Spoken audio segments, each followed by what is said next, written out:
মাও মাঝে মধ্যে রাগ হয়ে যায়, বাবাও মাঝে মধ্যে গুসা হয়, জানতে জ্বালাইতে চলবে না সর। কিন্তু রব বলে না বান্দা আজও সেজদা দেও নাই, আচ্ছা খাও। বান্দা আজকে 365 দিন হইছে, একদিনও 5 ওয়াক্ত নামাজ পড়লা না, কি পরিমাণ গোসা উঠার কথা, কি পরিমাণ রাগ হওয়ার কথা।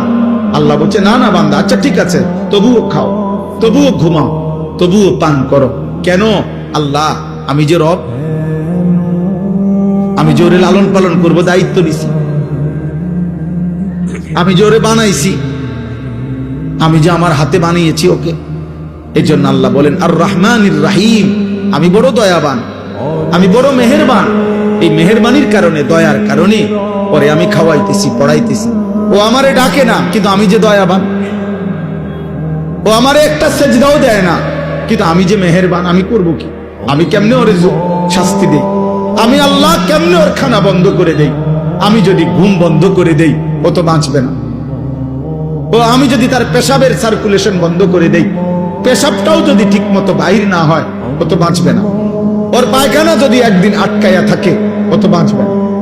ওর নিঃশ্বাস যদি 1 সেকেন্ড আটকায় থাকে, ও তো বাঁচবে না। আমি যে রহমান, আমি যে দয়ালু। তবে আল্লাহ বলে বান্দা, তবে শেষ তুমি ভেবেছ আমি শুধু দয়াই করে যাব?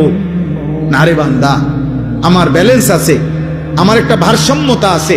আমি আল্লাহ আজ দুনিয়ায় মৃত্যু পর্যন্ত ওয়াদা দিছি, তোমার আমি লালন পালন করব, খাওয়াবো, পড়াবো, ডাকলেও না ডাকলেও, সেজদা দিল না দিল, আমার গোলামি করো আর নাফরমানি করো।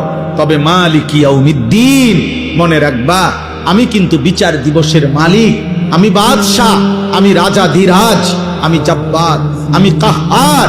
আজ দুনিয়ায় আমি যা দিয়েছি, খোদার কসম আল্লাহ বলছে বান্দা, তার সব কিছুর চুল চেরা, বিন্দু বিন্দু, জাররা জাররা হিসাব আবার আখিরাতে আমি নেব।